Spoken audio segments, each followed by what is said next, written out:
ธีปิดสุดอบรมหลักสูตรตัดยิบขันพื้นฐานสุดที่หนึ่งของศูนย์พัฒนาการศึกษาบางใหม่ได้จัดขึ้นในวันที่29กรกฎาคม2026นี้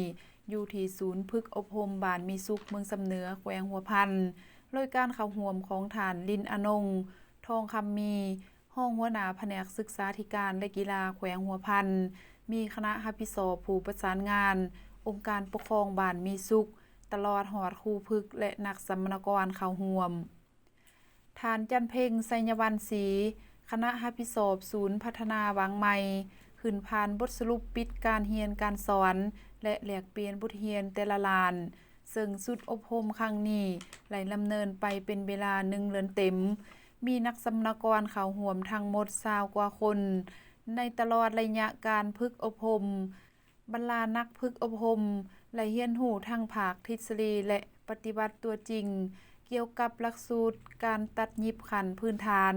ภายหลังสำเร็จการฝึกอบรมครั้งนี้สามารถสร้างความเข้มแข็งด้านการศึกษา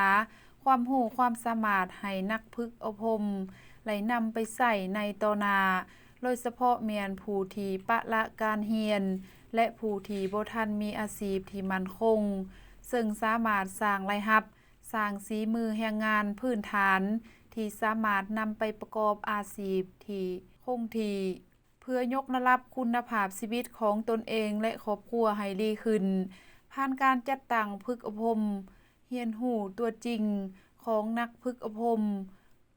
หุ่นที่1นี้สามารถสรุปอย่างยืนผลของการเรียนและเส็งไหลห้อยสุดห้อยจากนั้นในพิธียังไหลมอบใบอย่างยืนและใบย่องย่อให้นักสัมมนกรซึ่งให้เกียรติมอบโดยฐานลินอนงทองคำมีห้องหัวหน้าแผนกศึกษาธิการและกีฬาแขวงหัวพันโอกาสเดียวกันนี้ฐานลินอนงทองคำมีก็ไหลมีคำเห็นอีกว่าภายหลังสำเร็จการฝึกอบรมในครั้งนี้นักฝึกอบรมต้องเพิ่มทวีความรับผิดชอบนำเอาความรู้ทักษะและประสบการณ์เทคนิคการตัดยิบที่ไหลฝึกอบรมในครั้งนี้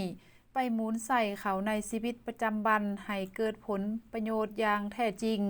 เพื่อเป็นการสร้างรายรับด้วยตนเอง